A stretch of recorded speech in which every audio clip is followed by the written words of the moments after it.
I know that's annoying that you have to wait for me to do all that, but all the time I'm using this app, that's what we're going to deal with. Hey guys, it's Ghost Queen.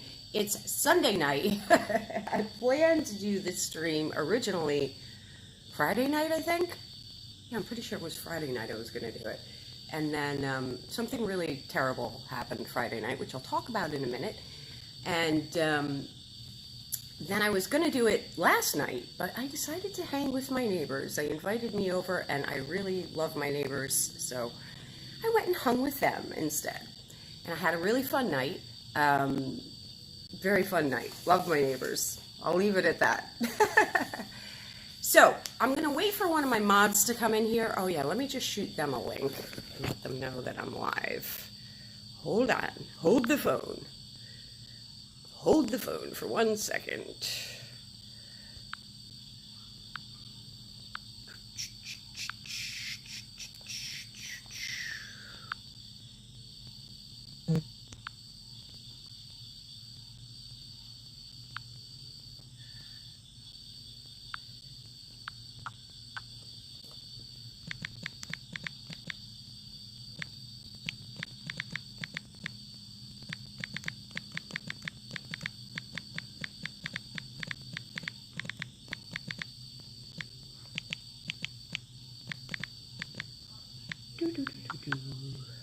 Okay. Da da da da da da dee da dee da. Let me get this back in there. Okay. So, I got people messaging me. It's Sunday night. I know that's not as big of a night for fun, creepy stuff, but hey, sometimes you just gotta do what you gotta do. I'm having one of these. It's called a buzz ball. Pina colada, I think. And gonna have a little cocktail, a little smoke, and we're gonna talk about movie curses. We're gonna be talking a lot of things about cursing and curses and superstition and all that stuff. So I'm gonna cover several films, and the first one we are going to start with is The Exorcist. Now, I don't know how old I was when the movie came out, but I can remember the first time I saw the movie. I actually saw it on TV. God, this thing is annoying. Cannot get the little tab up. I saw The Exorcist for the first time on television. I was babysitting, and I was babysitting for my neighbors right next door to where I lived. And the kids were all asleep, and I was downstairs in the living room watching The Exorcist on TV. And of course, it was terrifying. I don't think anybody... hey guys, can you hear me okay? Before I keep blathering on. I cannot get this stupid little tab up. Like, they're like so close to the can that like I can't even get my nail under there. I think I'm gonna have to grab something to be able to open this.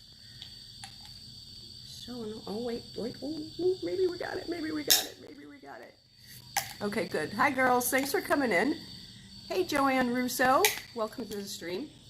Hi, Teresa and Mary, my lovely, lovely mods. Mary's partner had a birthday today, so please wish Matt a happy birthday. Ah, there we go. Christ on a cracker. Cheers, girls. If you have a cocktail, please join me. Have some water if you don't drink. I've got water here too. Tea, cocoa, coffee, whatever. Get your drinks, get your vapes, get your smokes, whatever you're doing. Bundle up, we're gonna get creepy. So yeah, when The Exorcist came out, I didn't see it in the theater, but I saw it on television. I was babysitting. And so I was by myself, you know, I was pretty young. I'm going to guess like maybe 13. And I was the only girl in my neighborhood. So like all the boys knew who I was and they used to, you know, tease me and stuff. And so I'm watching The Exorcist. I'm like terrified, you know. And at one point, some of the neighborhood boys, because they knew I was babysitting, so they came to screw with me. They started like scratching on the screens and shit. totally freaked me out. So, like, it was such a visceral experience for me that, you know, the movie really did affect me for a really long time. But I've seen it so many times at this point, like, it doesn't affect me anymore. I don't really get too scared in any kind of horror movies anymore.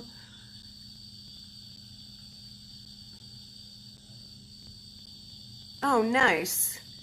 Yeah, well, that's good. Go camping to sort of, I know it's hard right now, like to celebrate anything, because what are you going to do? You know, there isn't a ton you could do. I mean, I suppose, like, there probably are places you could go camping now safely, but might as well wait. Why not? It'll be fun.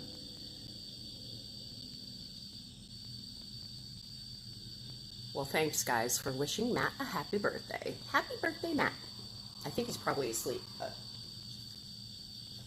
anyway, all right. So you are going to see me looking at my notes from time to time, but I have to because we're going to talk a lot about this movie, okay? The Exorcist. Did you all see it? I'm sure you all have at this point, but it's a creepy movie. It really is. And I think it was probably really the first of its kind, you know, really dealing with this sort of subject matter. Now, there has always been a theory that the movie is cursed, and we're going to talk about why. And Teresa saw it, okay. Can you remove Sarah, the troublemaker? Somebody block her, please. One of the mods. So, we're going to talk about some things that you might not know, though. All right, now, the book was written by William Peter Blatty, and the novel came out in 1971. The Exorcist was actually released the day after Christmas in 1973. Teresa, can you block her? Oh, I can probably fucking block her myself. Anyway, Sarah, just keep proving my point. You come in here, you know, it's got nothing to do with you tonight. Sorry. Hi, Julio or Julio? I'm not sure. You can tell me which it is. So, it came out the day after Christmas, which is kind of like a creepy date to come out on anyway, to have the movie be released. And it was nominated for 10 Academy Awards, and it had 4 sequels. It was the first horror movie to be nominated for Best Picture Oscar. But I want to talk about just the marketing of the film itself, because this wasn't an accident, okay, that this film did so well and had so many people, like, going to see it in the theaters and whatnot. They hyped it up before it was even released. It was a whole marketing ploy, okay? So before it even came out, they were sort of saying, this isn't a movie, if you have a weak stomach, you shouldn't go and see it. You know, if you have a nervous constitution, you know, they really hyped it up, that it was going to terrify you. It could physically affect you. And, you know, they had theaters even handing out, like, vomit bags with the ticket to the movie. So there was so much hype surrounding the film that in itself was going to get people, like, really keyed up, okay? And when it did finally come out, you know, there were people, you know, they were doing interviews with women who were saying they were fainting, you know, from the frightening scenes and what. So it was so much hype, okay? And it is a really scary film anyway, especially for that time, all right, for the early 70s. So, hey, Raquel, honey. Aw, there's Raquel, Larry's daughter, who I'm not friends with. Hi, honey, I'm glad you popped in. How are you? Did you see The Exorcist, Raquel? So, it's just like, it was such a scary movie, but you do have to remember, it was a whole marketing campaign to let everyone know this movie was going to terrify you, that this movie was maybe a little dangerous to see, okay? And what happens when you tell everybody that, you know, maybe they shouldn't go? They're all going to go. That's what happens. It's how people are. Now, it was sold on controversy, profanity, violence, sexuality, and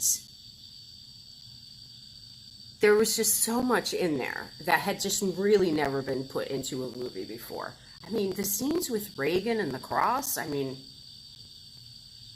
in the early 70s, nobody had ever seen anything like that in the pictures before, you know. That was new. So it had a lot of controversy surrounding it. Now, so one of the first things, I got a hair in my mouth. One of the first things to happen that sort of led to this theory that the movie was cursed. But let me pause it because I want to read a couple of these comments. I was terrified. Some of the effects, now some of the effects seem cheesy, but back then, it was before CGI, it was crazy. Right, well, like I say, even just those scenes with Reagan and the cross, like, I mean, you know, you had all the Catholics going to see the film, of course, because that was sort of the target audience, and, you know, it's so profane. Blue Ridge Bell, I represent the Lollipop Guild. Oh, we got a lot of trolls in here tonight, so feel free to usher that one out. It gave me nightmares as well as Salem's Lot. Oh my God, I loved Salem's Lot. I love Salem's Lot. Okay, so the first thing to happen that really set off this theory that the movie was cursed was there was a fire on the set of the film. Okay, this is while they're filming it. And it happened at night. Nobody was injured, but Reagan's bedroom, mysteriously, was the only part of the set to not catch fire, okay? So, you know, this started, like, getting everybody, like, a little nervous and, like, that's weird. Why did that happen? How come her bedroom didn't catch fire, but everything else did, you know? So at that point, they did call in a Jesuit priest to come and bless the set, and then he was called several times to the set. He would regularly come. And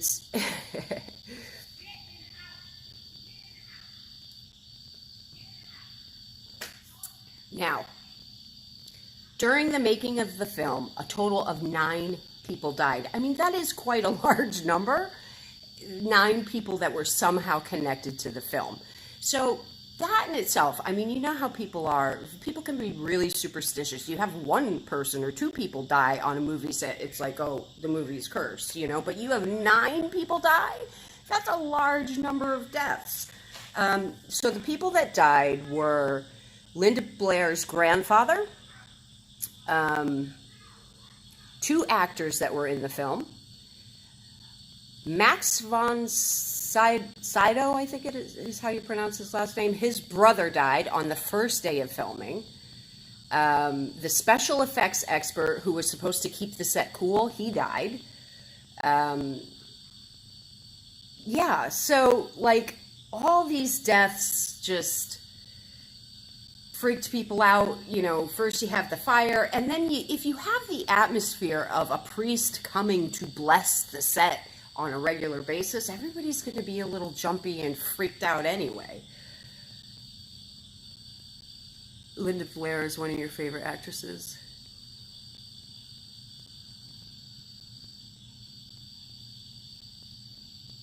Who the hell is arguing in the back set?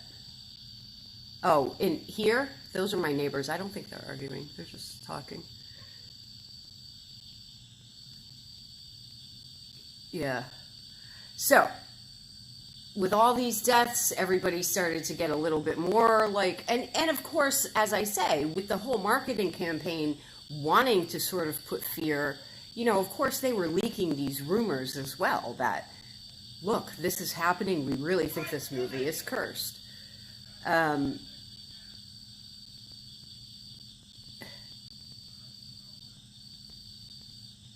Can you remove Slenderman? God, we got a lot of trolls tonight. They must love The Exorcist. Okay, so the next thing that happened on the set of the film, now, you know those scenes where Linda Blair is on the bed and she's being like, like supposedly she's got the demon inside of her and she's being sort of like catapulted all around the bed. Well, to do those scenes, she was kind of laced into the bed, okay, with like a sort of like a corset type thing, laced down, and they would actually move. There was a man who was sort of moving her body up and down, kind of almost like a puppeteer, to create those scenes. Well, something happened where one of the lacings sort of came loose or something, so she was supposed to be kind of like tightly held in so that they could control her body and not hurt her. But some of them came undone. They were filming the scene, and she actually started getting hurt. Like, she was flopping so much and her back was getting really hurt.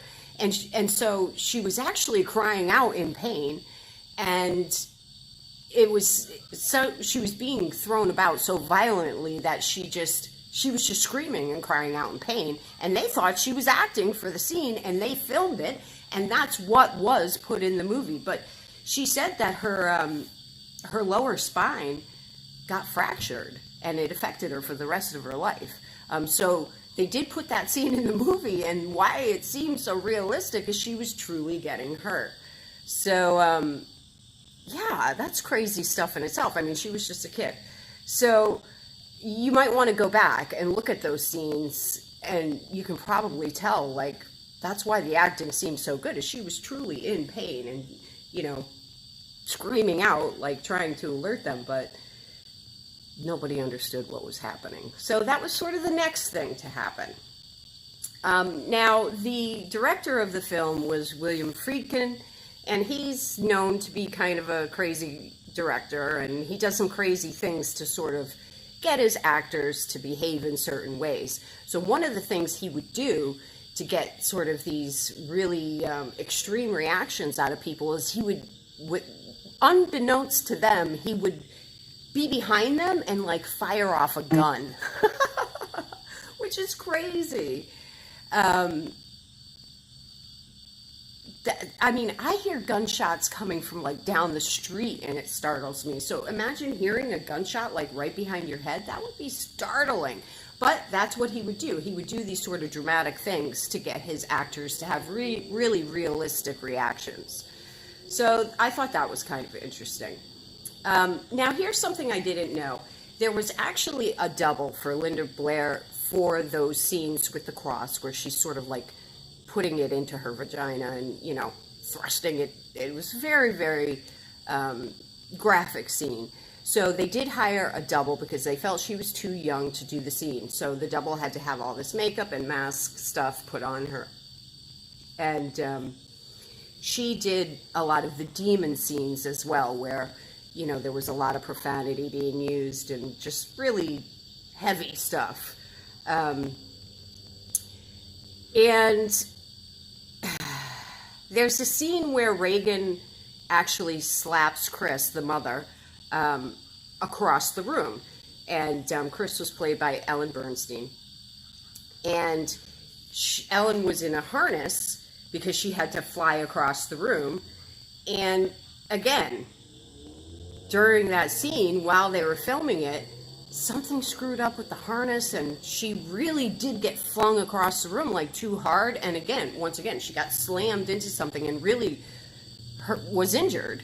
And so you can see, like, there looks like a really genuine look of pain on her face, and that's because she really was in pain. She'd become injured, and that's also the scene that they put in the film. So they put these, this footage in the film of like people actually getting really hurt.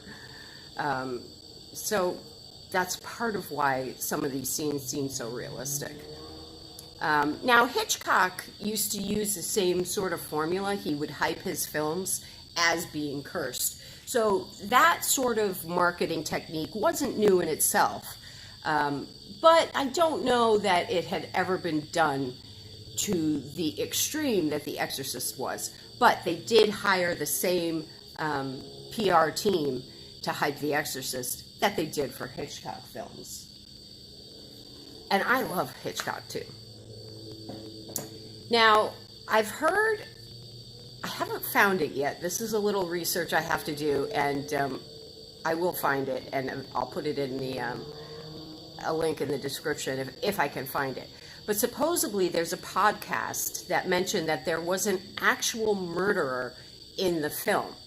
I'd like to find the podcast, but there was an article in Esquire that wrote a report about it, and the guy's name was Barton Lang, and he was in one of the, in one of the scenes, Reagan's having like an MRI done, so he was in one of those scenes. He played a medical technician, and he really was a medical technician in real life, because they had like real people in there to make it seem as realistic as possible. She was in a real machine. So I think it's called angiography is what she was having done. But the technician's name was Paul Bateson, and in real life, he was a chief radiology technologist, and he was known to be quiet and very nice to patients and whatnot. But on September 14th, 1977, the body of a Variety reporter named Addison Verrill was found. And it turns out that Paul Bateson actually murdered him, and it was a crime of passion. They had gone back to Paul Bateson's house. Drugs were involved, sex was involved, and I don't know, something set him off, and he got angry, and he murdered the guy. And eventually, he hit him over the head and then stabbed him in the chest, and he did confess to the murder eventually. So, again, now that happened, after the film had been released and everything, so, but it lends to the whole, like, was he affected, the whole mystique of the Curse of the Exorcist film. All right, let me take a little break and catch up on some of the comments.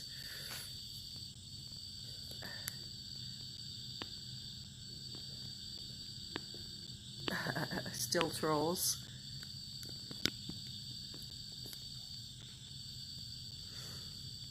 Oh well, don't feed the trolls. Okay, in 1972, Pope Paul VI issued a proclamation lamenting the loss of the belief in evil as a real entity, a real metaphysical entity, and in the devil as a real entity. He talked about how he really didn't think people believed in the devil anymore or believed in evil as a real thing, and sort of warned everyone that they should. So that was a year before the film came out.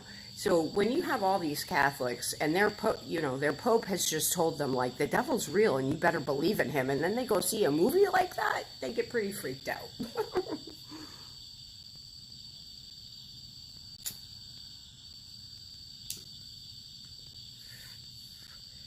Don't address the trolls. Just ignore them. They're not worth it, the energy.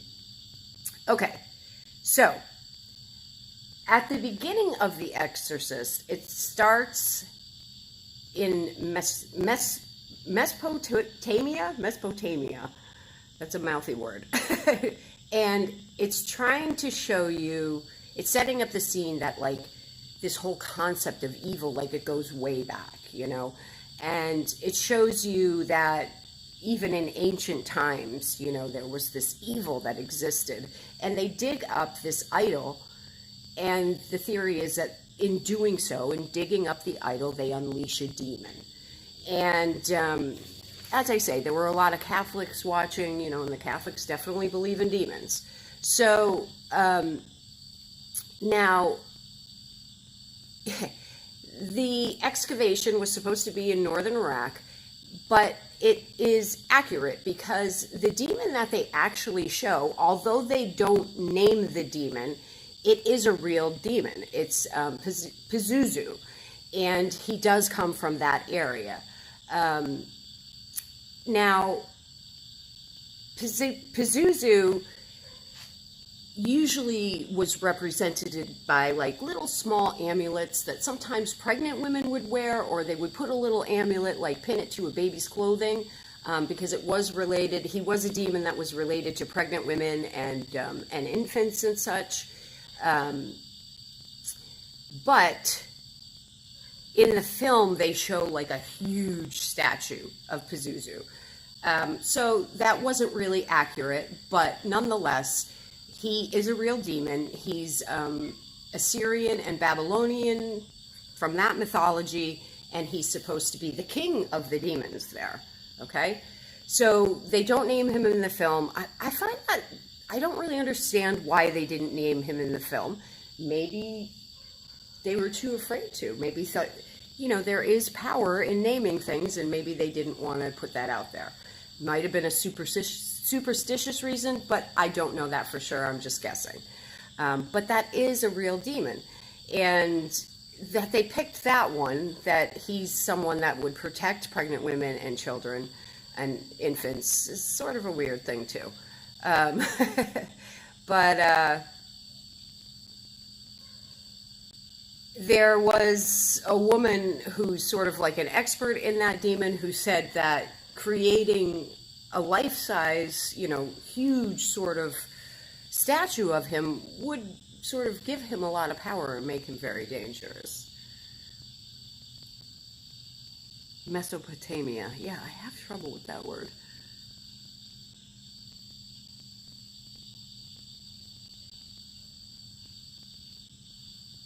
No, I don't have a whole team. No. Maybe eventually, but not right now. Okay, so moving along.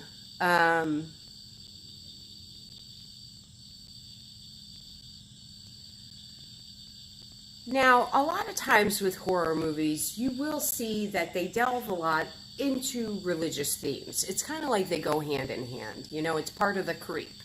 You know, because when you're talking about religion, there's always superstitions involved and beliefs, and sometimes very strong ones. So a lot of times horror movies will have these types of themes.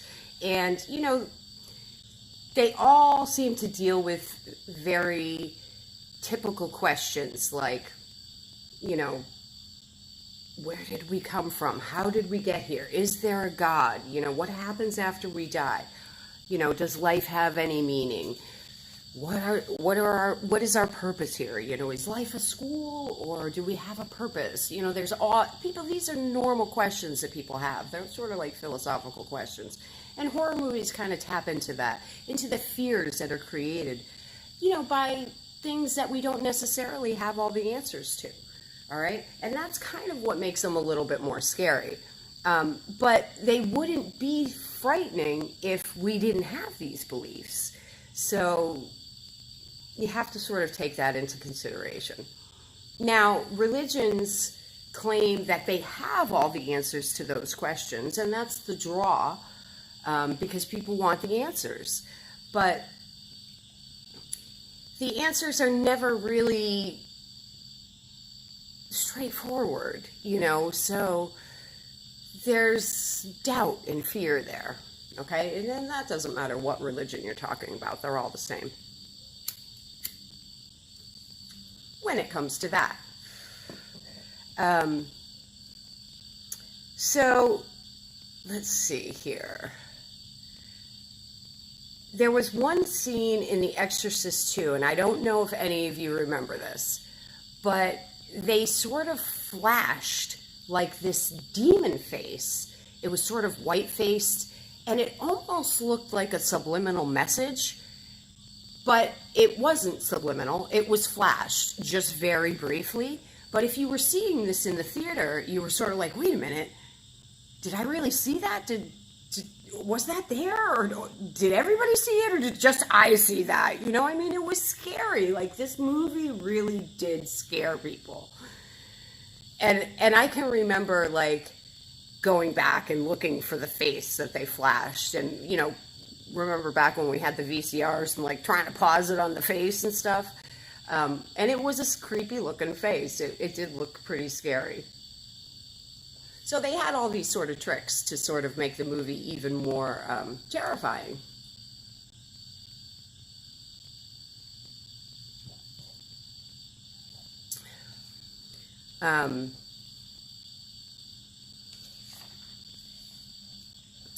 Now, in an interview with Blatty, who wrote the book, he said that he heard Billy Graham say, "The devil is in the celluloid film itself." And there were stories that said projecting the film would invite demons into the theater. Okay? So, like I say, there was just so much hype. There was one sort of scene in the film that had a lot of like flashing lights and was triggering seizures in some people. Okay, so this again added to all the hype and fear, which just drew more people.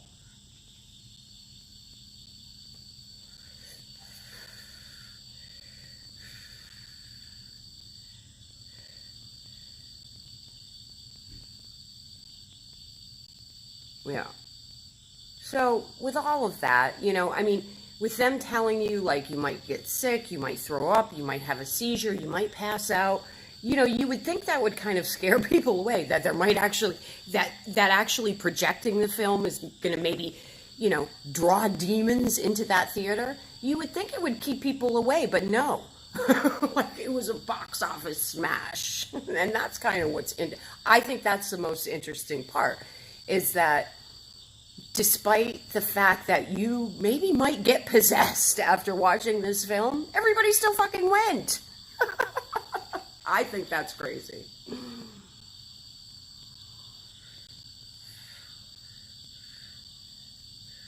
I like The Exorcist 3 with the priest that was possessed. You know, I don't even think I saw any of the sequels, and I think there were 4. But it seems like that would be a hard one to top, you know, the first one. Yeah. So now the other thing is that it was one of the most successful films in history, okay, in film history. And the other draw that it had was that this was loosely based on a true story. I mean, granted, it was actually a little boy that was possessed, and he did have an exorcism. But that in itself, you know, lent credence to the film that this was a real thing that could happen to a child. And, you know, really put the fear of the devil in people and demons. Because, you know, Catholics had always known about exorcism, okay? Not necessarily everyone at that time, but Catholics always knew. It's part of Catholic culture. And kind of something not everybody would talk about, but everybody knew, you know. And there was a psychiatrist at the time when the movie came out that said The Exorcist is a dangerous movie because it gave credibility to a variety of superstitions, including the devil myth and the power of ritual. So it did get some criticism out there. And since the movie came out, there actually have been a significant rise in the number of exorcisms that are performed. And, you know, some of that is because possession movies have just become such a huge thing. And that can actually, I mean, and all of that stemmed from the release of The Exorcist, all the possession movies. But, you know, that can psychologically affect people. And there can be people that, you know, have psychiatric issues who claim to be possessed when they're really not. And then, you know, it sort of opened up the door to other superstitions, like if you play with a Ouija board, you can open a portal to hell and invite the devil into your life, and all other sorts of superstitions. And then it also sort of gave credence to exorcists themselves, that they're the cure-all for any of these problems that you might have.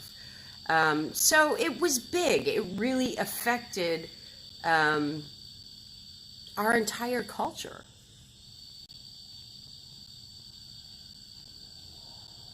Yeah, that is a good one. I saw that one, The Exorcism of Emily Rose. Now, there's a principle called the availability heuristic, and it means the more easily we can draw an example of something to our minds, the more likely we are to think that that thing is true, and we use it to fill in the blanks. So let's say an exorcist is saying to you, the victim or patient or whatever, the possessed person, I want to speak to the demon. You're going to give that person a demon in the way that you know how, and how you would sort of do it probably from what you've seen in popular culture, like movies, okay?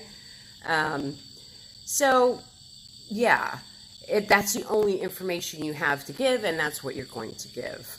And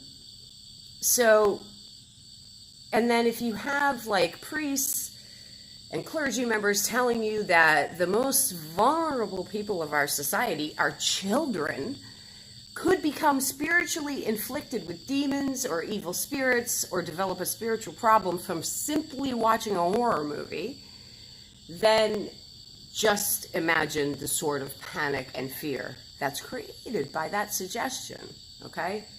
So, yeah.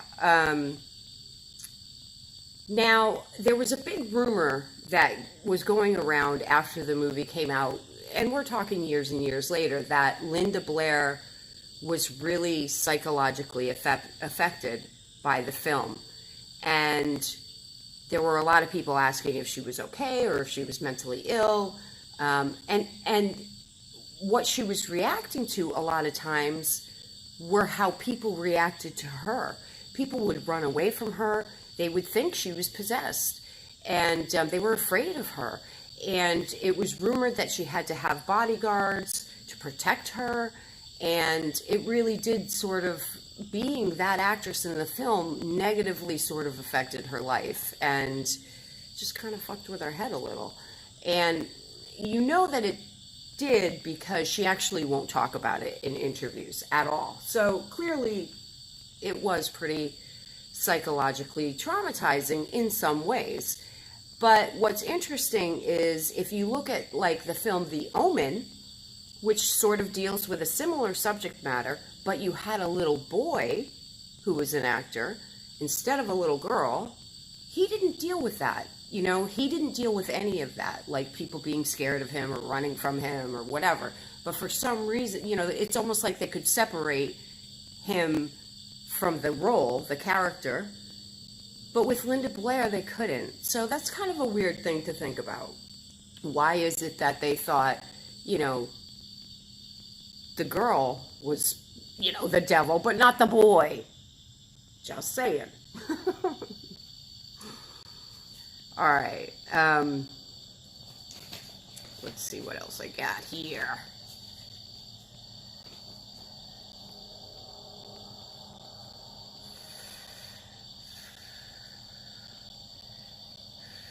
Now, this is also interesting. Warner Brothers actually didn't think the movie was going to be successful. And really no one could anticipate the huge success that came with the film, and how popular it was and how much money it made. And how it just went on to be such a popular movie and such a part of our culture for so long. It just endured the span of time. And, you know, when the movie came out, because also this demon Pazuzu, who, although he wasn't named, people knew who he was, they were telling pregnant women they shouldn't attend the movie either. They shouldn't go watch it. So, like, the hype was just incredible. They would even park ambulances outside of the theater to be ready for anybody who had trouble when they went and saw the film and maybe passed out or threw up or had a seizure or whatever. You heard that about Linda Blair, Teresa? Thanks for coming in, Hen House. Have a great night. Don't let the demons bite. Yeah. I mean, it was a whole PR campaign to create, you know, an air of fear and danger, and it worked like gangbusters.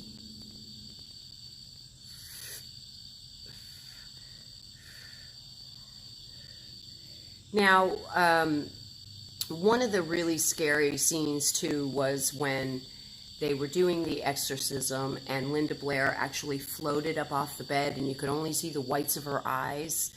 You know, and what you have to think about is in scenes like that, you know, and that's like really drawing the supernatural into it, you know, the paranormal, if you will.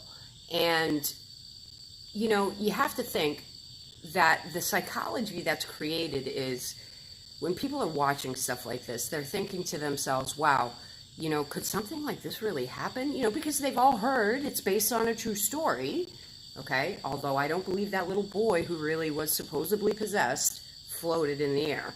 But nonetheless, the movie's going to dramatize things to a large extent. And people see that stuff and they think, wow, could something like this really happen? Like, is this really real? And if it is, that must mean there really is a devil.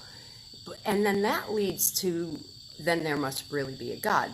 So, you know, these types of films can really affect people in very profound ways because these are huge questions that they're bringing up to mind. And, you know, having people think about and wonder about, you know, maybe even having crises of faith that they've never had before. So it was big. It was big, okay? And like I say, this wasn't really a subject matter that had ever been brought to a film before.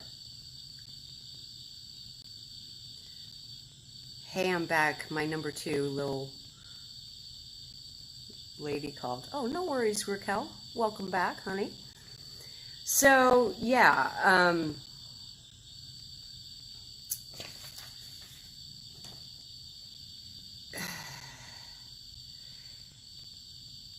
the real-life exorcism of the little boy actually took place in 1949. So, like, it was a long time before that book and film came out.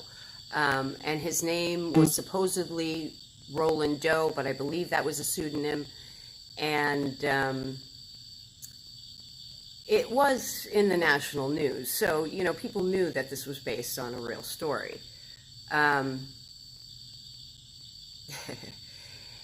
Peter Blatty wrote the novel, William Peter Blatty wrote the novel in a cabin in the hills in Encino, California, and he said that chain smoking,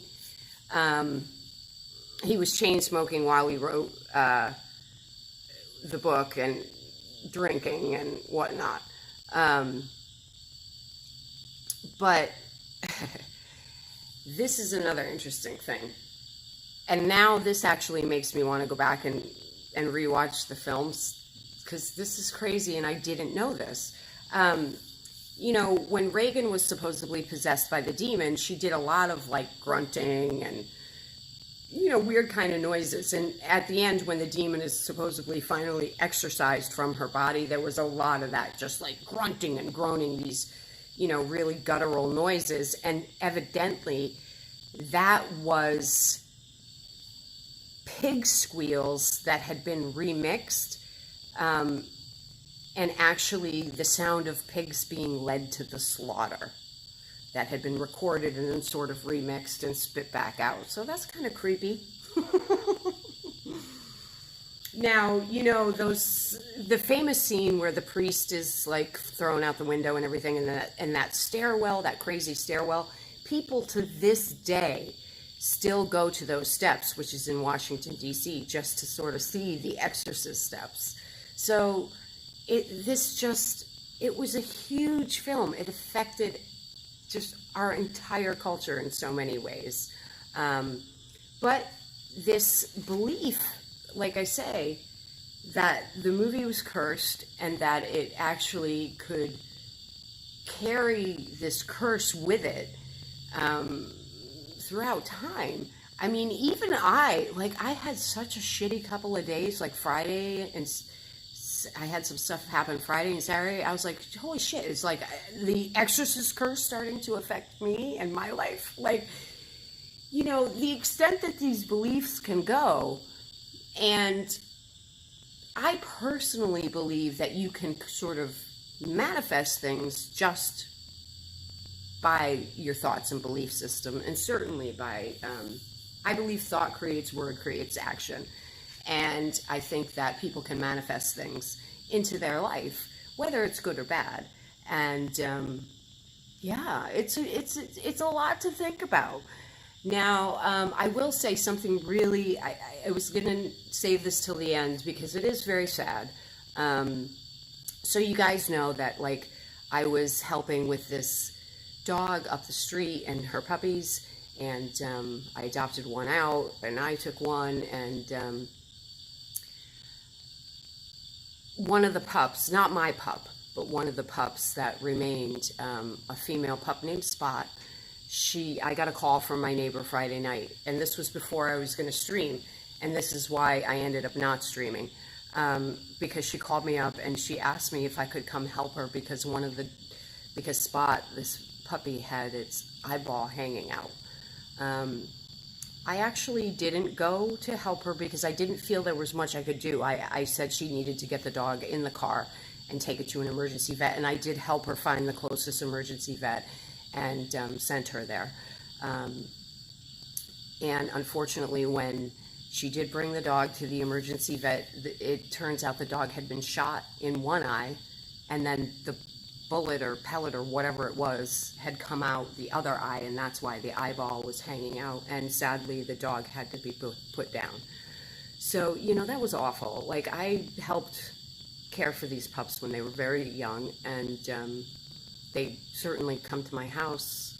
You know, they've been a part of my life. So even though it wasn't my puppy, this is puppies that were a big part of my life for a while. So it was really sad, and please say a little prayer for Spot. She's crossed to the Rainbow Bridge, and I know my neighbor is very upset about it, and her family, and I'm upset as well. So that was really sad. So that's why I canceled the stream Friday night. And you know, initially, like I say, I had planned to talk about this and, you know, do the stream last night, since I couldn't do it Friday because I was just too upset.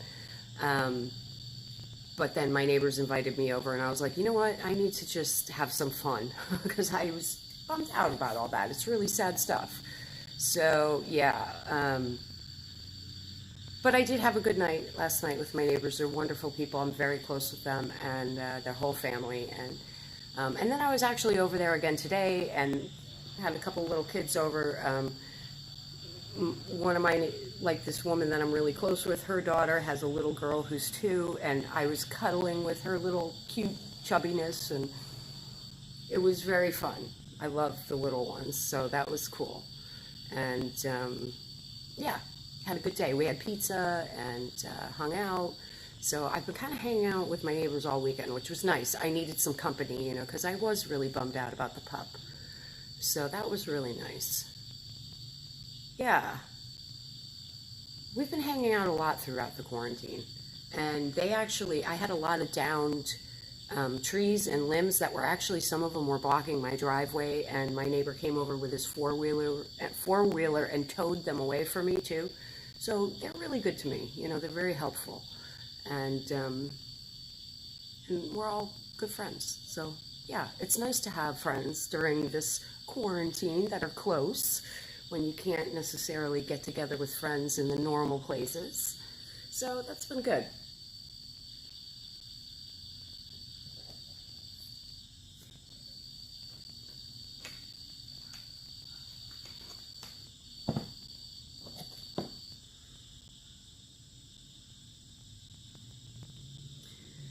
So that's it. The Exorcist. A cursed film? Is it really cursed? And if it is cursed, why? Is it cursed because it's demonic? Because it deals with the issue of the devil and demons?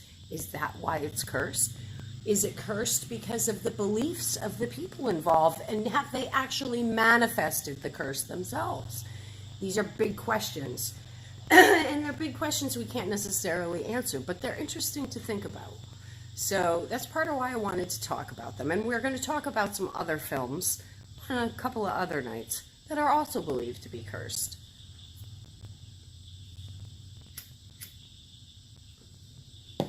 And when we're done with all that, I think we will talk a little bit about the whole subject of curses and cursing.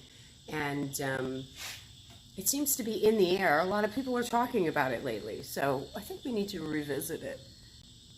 Yeah, it makes me want to rewatch it too, because thanks, Joanne. Well, thanks for joining us for it. And I think I'm going to cover The Omen next. But and I loved The Omen. That was such a fun. I always dug movies like that, you know, always. So, hey, Dreama. But yeah, and superstition in itself is another topic like we'll touch upon too, because, you know, they all sort of tie in together, and it's an interesting subject.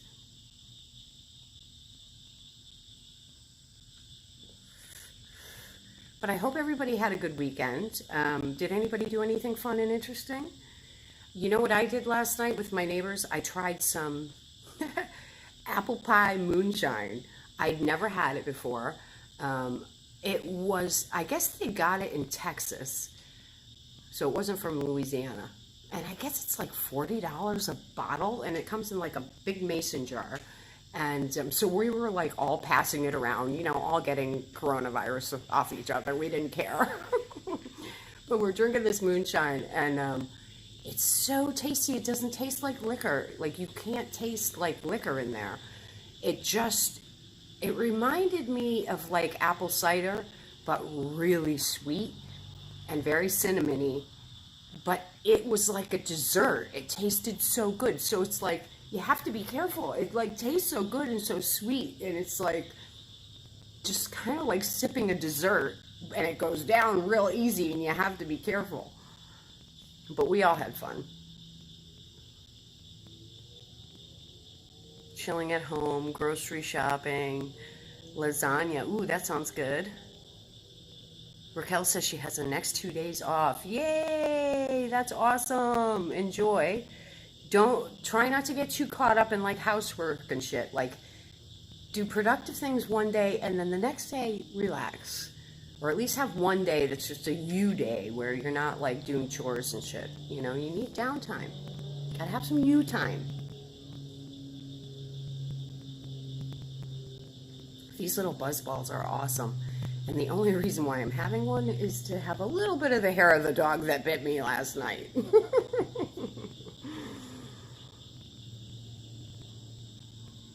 I'm not a huge drinker, and it doesn't take much.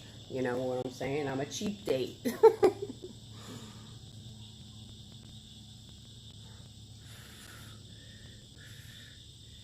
I'm trying to think of what else has been going on that I can share with you. Really, I've been trying to just clean up from the tornado mess that was here at the house, like having to sweep the entire, you know, carport out because it was covered in leaves and shit like that. And I heard some people are going around saying I'm being evicted. No, I'm not being evicted. I don't know where that rumor came from, but people just talk shit and make up lies and a bunch of bullshit. I am going to be moving soon because my lease is ending and I don't want to assign a new one, but I'm not being evicted. I don't know why people make up this bullshit. You know, they just want to slander you and talk shit.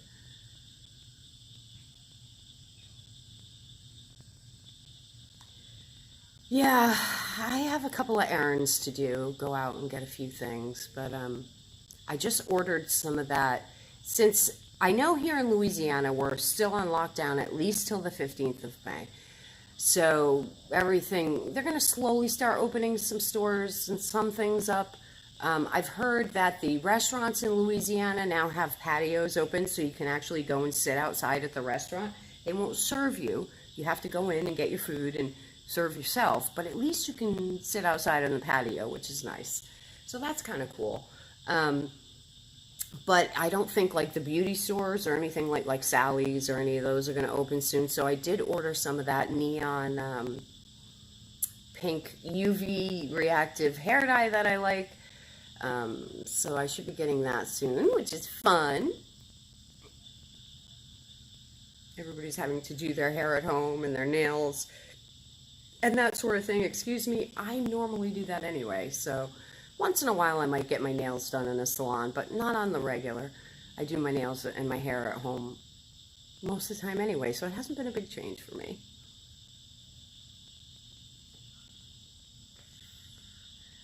But I'm wondering about like the sports. Like I've got my Tiger shirt on for my favorite preacher who loves the Tigers. And I'm wondering what's going to happen with all like the sporting events. And, you know, I mean, we have so many like things that go on here in Louisiana, like so many events. And, you know, they canceled Jazz Fest and they were going to do Jazz Fest over the radio. And just so many things are being canceled left and right. I think pretty much everything for the rest of this year is just canceled. And they're just looking at pushing everything up to 2021, which is kind of huge, you know, because these big events that they have in New Orleans and in Louisiana, you know, they're big income generators for a lot of people. You know, they make a lot of money for the state and for the people that live here. So, you know, that's a lot of income loss, and it's scary. These are scary times for sure, you know, for a lot of people.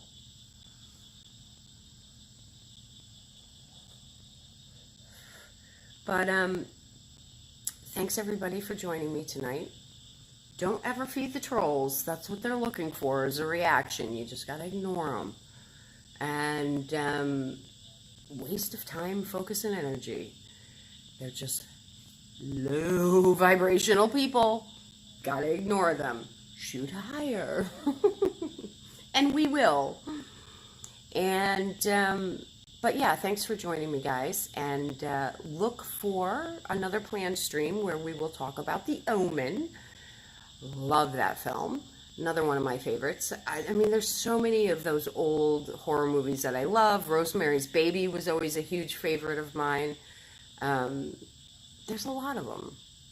So we'll talk about a couple of them. I just thought it was something a little bit different and fun. And a little bit of a different road to go down to talk about something different. I did do some sessions actually over the weekend, which I got some funny stuff. Actually, it made me think of Katie, Mrs. Fucking Wonderful, at one point, because I had a spirit come through and say like an outlaw, and I said, "Oh, are you an outlaw?" And he said, "I'm a deputy." But then he said outlaw again like a little while later, and it was wicked funny. So I'm gonna try and clip some parts from that session. It was kind of a long one. I don't like to post the long sessions anymore. I just clip out the cool stuff. I don't know. I feel like when I post really long sessions, I don't get a lot of views on those. So it doesn't seem like anybody's really interested in going through a big long session and trying to hear it all. So I just kind of clip the interesting stuff at this point. You know, I did all that. So I just kind of clip the stuff that I, you know, pick up on that I think is cool and interesting.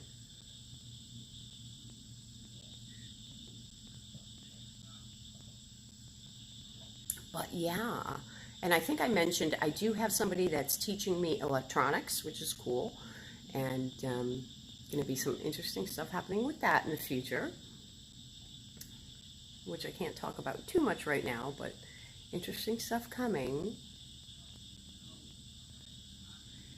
And I think that's about it, guys. I am going to sleep like a baby tonight, like a baby.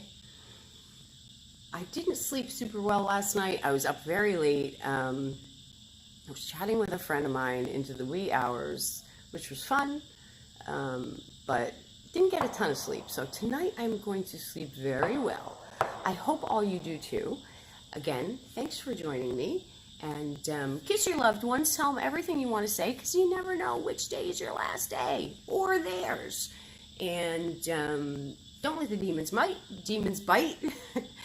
make love, not war. And until next time, guys, I bid you adieu. Sleep well, sweet dreams, and shall see you all very soon. Good night, guys.